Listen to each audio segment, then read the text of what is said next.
இன்னைக்கிட்டே ஆடி வெள்ளிக்கிழமை, அதனால் காலையிலே வாசல் தெளிக்க போகிறோம்.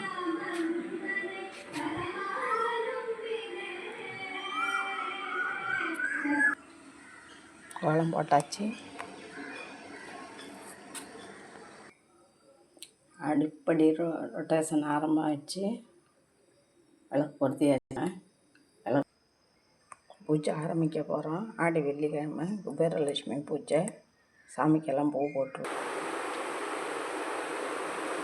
பூ போட்டாச்சு. அடுத்து விளக்கு பொருத்தி சாமி கும்பிட வேண்டியது. வாசலில் விளக்கு பொருத்தி வச்சு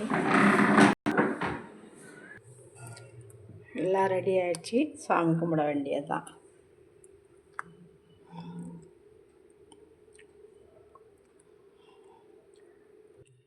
ஓம் குபேரலட்சுமி போற்றி. ஓம் குபேராய நமக. ஓம் குபேராய நமக.